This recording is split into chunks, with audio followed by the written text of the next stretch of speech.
coffee break with me. Come and take your coffee break with me. Come and take your coffee. Come and take your coffee.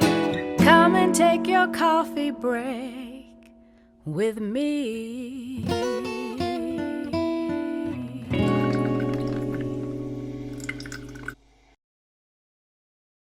Hello, everybody. I'm David Marino, your co-host for Coffee Break with Candace and David. And today we are talking to Rob Faubion, the Director of Marketing and Communications for Age of Central Texas. And I thought this would be an important conversation to have about aging and preparing not only for older people, but caregivers. So Rob, thank you for joining me today.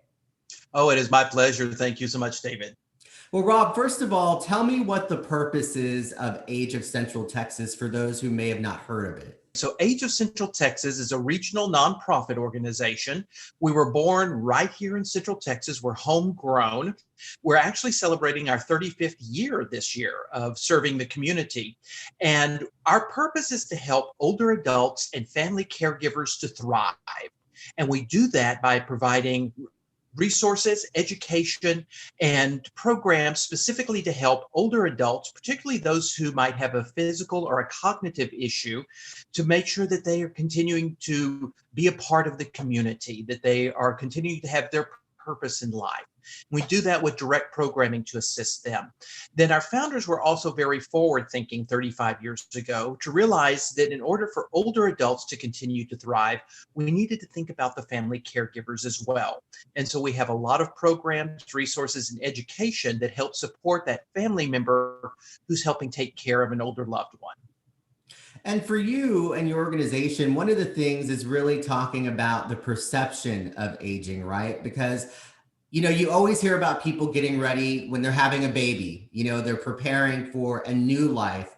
But the conversation around aging and preparing for, as you get older, that isn't a conversation that is had as often, or maybe it's because there's an innate fear sometimes of getting older. So how do you all really work to change that perception? Because it even comes down to semantics and the kind of words that are used when we describe older adults, right? We tend to use words like elderly, or we talk about how many older adults are in the population. We talk about that silver tsunami.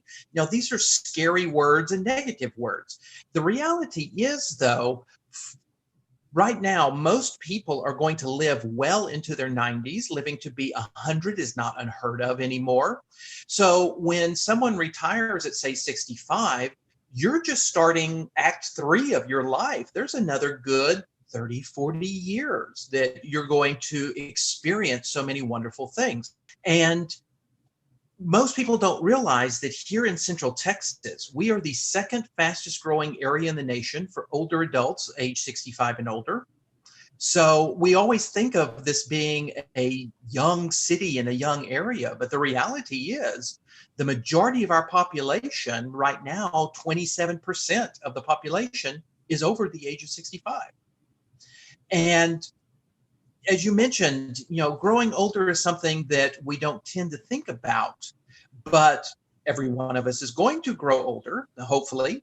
And we do need to start planning for not only ourselves, but for our general population. And I know that's one of your main purposes as an organization, is to talk about how to be prepared, not only for our caregivers and our older adults, but for, our area communities and cities to be thinking about, adult daycare centers. And that's a perfect kind of way to get into that with you. You all actually do have adult daycare centers where our older citizens can go during the day to take part in activities, etc. I know things are a little different with COVID, but can you talk about where those adult daycare centers are and what exactly they do? So we do operate our Thrive Social and Wellness Centers. We created these about a decade ago, and they were designed for older adults who can't stay by themselves during the day. So let's say, for example, my mom is living with me. Mom has Alzheimer's. I need to go to work. I can't leave mother at home by herself. Where can she go? you can go to the Thrive Social and Wellness Centers. We have one in Central Austin.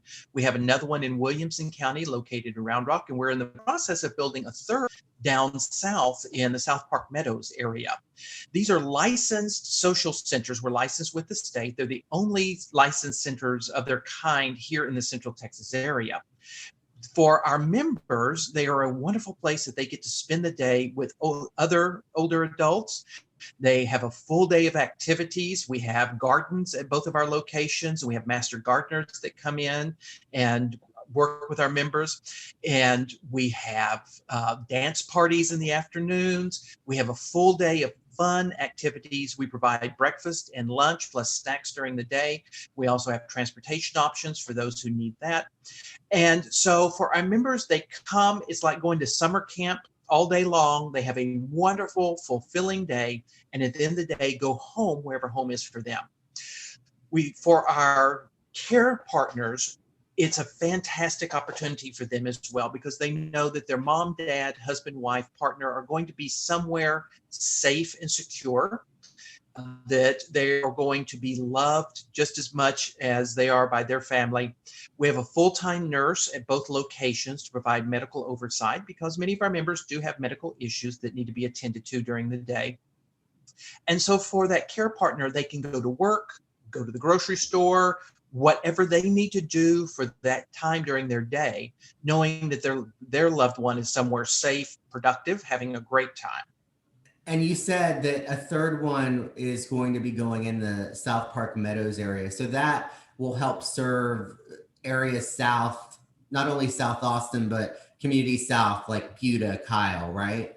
Correct. When our founders created Age of Central Texas, they convinced the state to sell us a historic property that is in the Hyde Park area. And that's been our home for 35 years. And even up to about 5-7 years ago, it was a wonderful location. We were right in the middle of Central Texas, right in the middle of town, right off of 38th Street near the Central Market, right in the heart of the Austin area. You can get to us off of Mopac, off of 35, right there in the middle of everything. I think anybody living here in Central Texas knows that traffic is just horrendous, and trying to get anywhere, especially over into the middle of town, just doesn't work anymore. Likewise, most of the folks that we've been serving who used to live in the core of Austin now have been forced out of Austin. They're out in the periphery of Central Texas. And so, although as an organization, we never want to go chasing need, we did realize about 7 years ago that we were going to be sitting in an island away from everyone that we needed to serve. And so it was important for us to not move, but to create secondary locations where it's easier for older adults and caregivers to reach us. So we're in the process of a multi-year comprehensive campaign. Step one is that we are building a brand new center in the South Austin area down in right by South Park Meadows. We have purchased 2 acres of land, and we're in the process of raising the money to start the construction.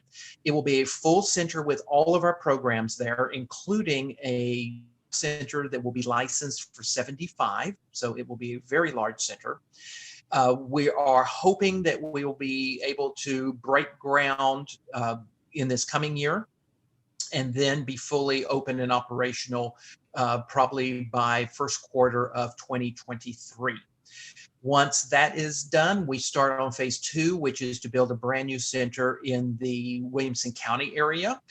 We have our Thrive Center there, but we are landlocked where we are. We rent our property, and our center is only licensed for 37 people per day. And we have a waiting list currently for that center. So we need a bigger space. Plus, we don't have any of our other programming there because we're kind of locked in the space that we have. So since we have blueprints for a building, all we have to do is just find the space and build the exact same thing. And so that is our plan. And then we are going to be renovating our historic flagship campus that's in the middle of town as well. The goal being that within about 5 years or so, we will have 3 major campuses across the entire Central Texas area, where it'll be, number one, easier for folks to come to us for services, but also much easier for our staff to get into the community to provide those services as well. If people wanted to take advantage of the adult daycare centers, how would they go about doing that? I know right now you said the number before we started this interview that the number is kind of limited with COVID and everything, but how would they go about starting to go down that path? So certainly, first thing is just give us a call. Our phone number is 512-451-4611, or you can go online to our website. It's age, AGE, of centraltx.org. And you can see all the information about the day centers and how they function. And you can actually inquire online, and we'll get in touch with you directly and talk to you about it. There is an intake process. So we would sit down with both the older adult and the care partner and talk about the center. And so we want to make sure that this is something that is going to be positive, enjoyable, that it's going to fit the needs of the family. And if not, that's fine. We can help you find another solution. There are other opportunities throughout the community, and we can help you with those as well. So not only do we have our Thrive centers, but we also have a resource and information center where we can provide that one-on-one assistance to anybody, older adults, younger adults, care partners, whatever it is that you are needing to help you to thrive where you are in your life. We can help you find those resources.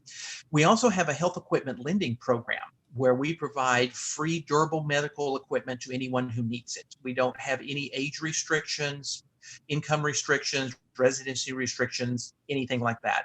And that applies for all of our programming. A lot of times people will ask us, what is the age that you serve? And the answer is we serve everyone, because everyone's getting older at some point in their life. So we don't restrict any of our services to anyone.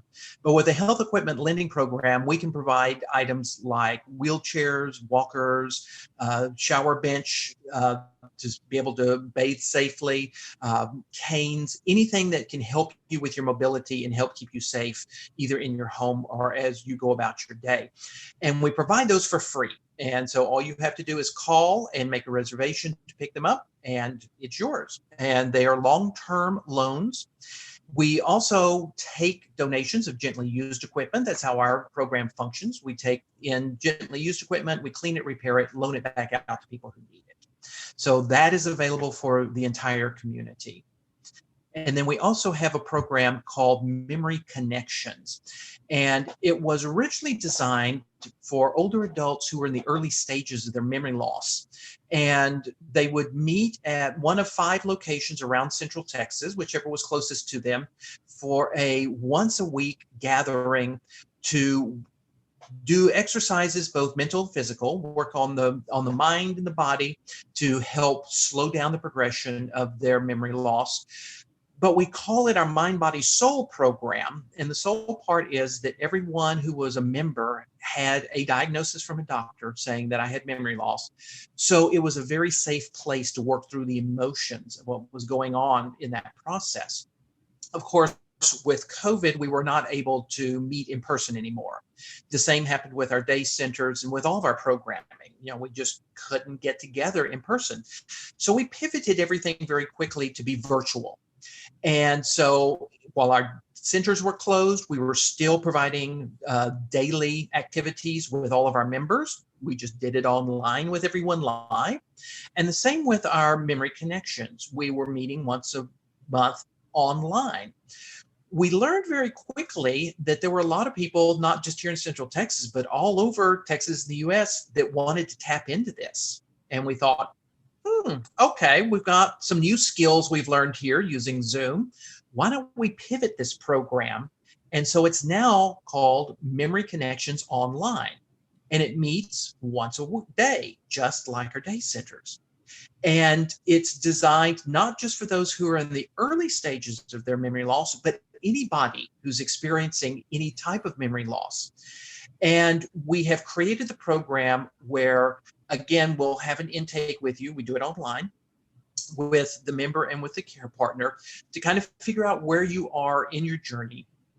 And we have 3 times during the day, we do the programming, and we will help the folks be able to fit into which part of the day is going to work best for them, whether it's for early loss where you're still pretty high performing, kind of mid-range, or for even those who are very low performing with their cognitive in their loss, we can still provide a great, wonderful program for you that will help keep you engaged, give you a sense of purpose, and just be very productive for you.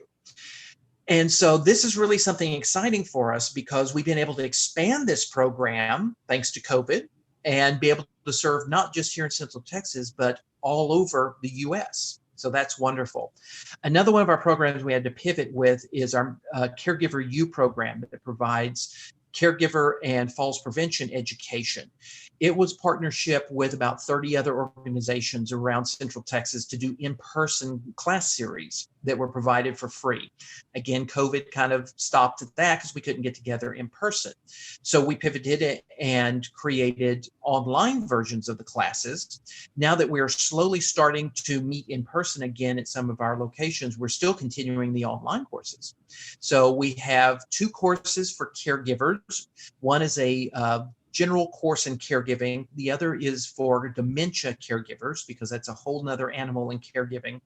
And then falls prevention for older adults to help them understand that falls are not inevitable and there are so many things that you can do to help prevent them. And we worry about falls because falls are the number 1 cause of injury and death for older adults. And it's the number 1 reason that an older person would be going to the hospital is because they've had a fall. For caregivers, it can be very difficult and they don't always have the support that they need. And Age of Central Texas is one of those organizations that helps provide that support, which is great. So many people, more people are caregiving these days. Currently, 41% of the population of Central Texas is caring for another older adult. That's a large part of our population. Before COVID, I would always go and speak to one of the elementary schools here in Central Texas. They would have me out every year. And the first time that I went, I was a little worried about it because I'm thinking, okay, how do I explain aging and aging services to people who are in 1st, 2nd, and 3rd grade? Because they think their parents are old and their parents are 30. So how do I make this relevant? So what I hit upon was I would ask the students, how many of you, when you get to high school, you're going to take driver's education, you're going to learn how to drive a car, and you're going to get your driver's license? All their hands go up. I said, okay, how many of you, when you get to be adults, are going to have your mom and dad move into your house with you and you're going to take care of them for the rest of their lives? How many of you are going to do that? Now their hands go up. I said, okay, here's the reality. For every single person out there who's driving a car, about 40% of those people are helping take care of another person. So when you see cars out on the road, about half of those cars are being driven by somebody who's helping care for their parents or their older family members. And the little light bulb in the heads, and they ask brilliant questions. But what's interesting is that most people who are caregivers don't identify as a caregiver. So they think, unless mom is living with me 24/7 and I have to quit my job and all I do is take care of mom and dad, I'm not caregiving. But the reality is, a lot more of us are caregiving. For example, my parents live independently in Round Rock, but they're in their 80s. And there are a lot of things they can't do for themselves anymore. And so once a week, I go and take mom and dad out to eat dinner and, just make sure everything's okay. And you need me to change a light bulb. You need, pull some weeds in the yard, whatever needs to be done.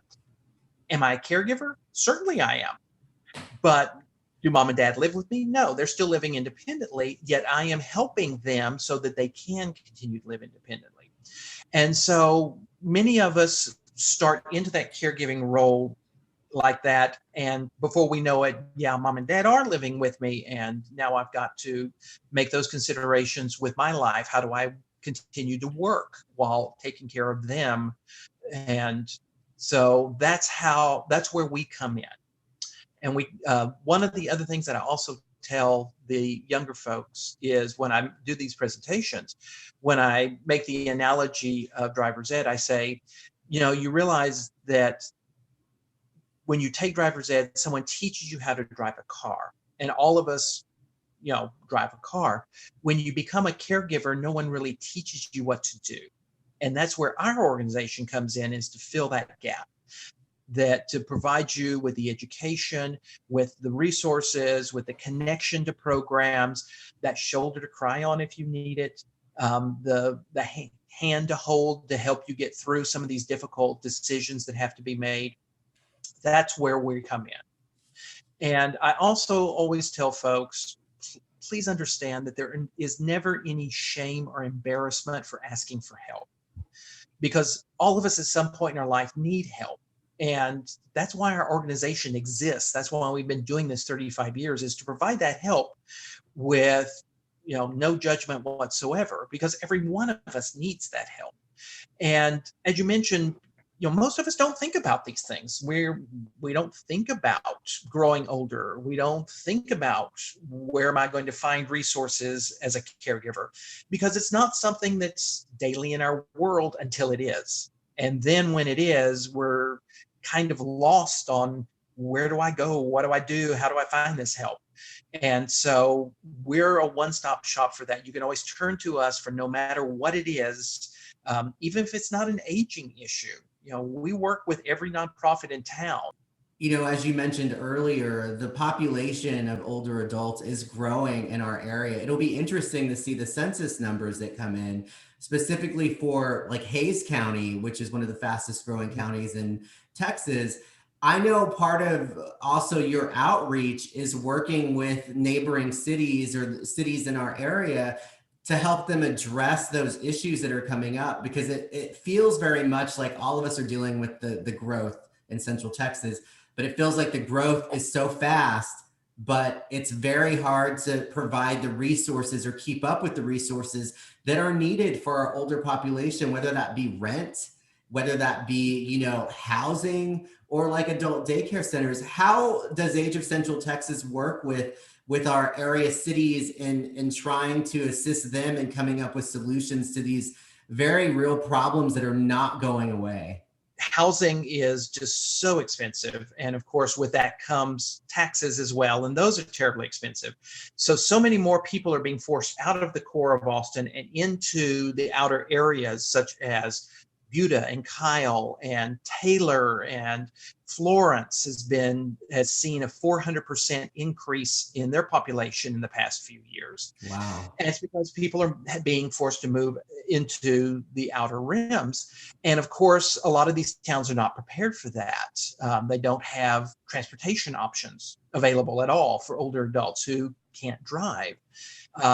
Or not prepared with resources that the community can provide.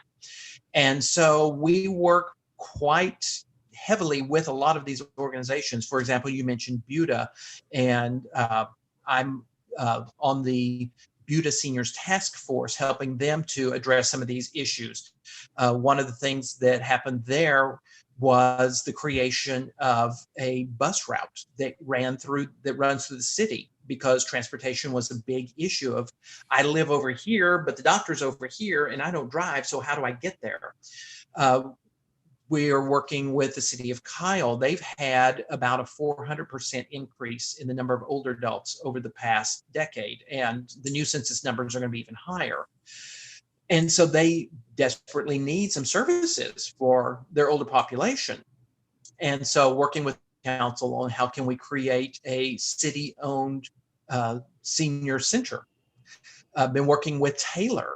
They've had the same issue with the transportation. So we worked with CARTS to change the way that CARTS was operating over in the East Williamson County area.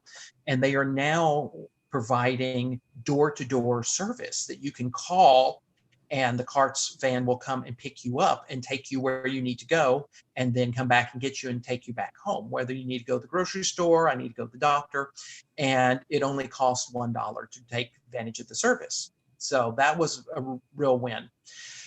We've also been expanding our health equipment lending program. We understand that for some people, it's really impossible to get to our building to pick up a wheelchair or walker if you need it. And so we've been creating satellite closets all around Central Texas. One of them that we created was in Taylor with the Baylor Scott and White Hospital. They were having issues with older adults who would come in for a fall and come into the emergency room and then go back home and fall again and be readmitted not long after they had been discharged. So we created a closet of durable medical equipment that was available to the entire population of the area. You just go to the hospital and say, I need a walker, I need a wheelchair, and they will give it to you because we have the closet set up there. But most importantly, we did it so that as they're discharging those older adults who've had a fall, they can give them the equipment that'll keep them safe once they leave. And the program lives in the physical therapy department at the hospital. So they show everyone exactly how to use the equipment correctly and safely. And we've helped reduce those readmissions dramatically. The same thing with the Georgetown area. Their EMS were going out on a lot of non-emergency calls, and most of those were for rural caregivers, helping take care of family members who just didn't have any experience in it. And they didn't know what to do or where to turn, but they knew that if I called 911, someone's going to come and help me. And so we set up a durable medical closet with them as well. So when they go out on those fall calls, they can take the equipment and they can help show the families how to use it.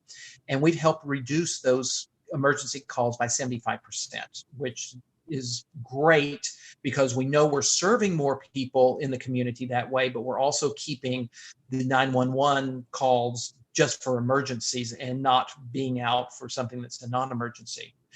We also are working a lot with the cities to help them with education for their communities. All of this was such great information, very useful. Is there anything else that you want to add about Age of Central Texas? You know, the older adult population is growing extensively here in Central Texas and will continue to do so. And so we're going to continue to help make sure that Central Texas is the best place in the nation to age.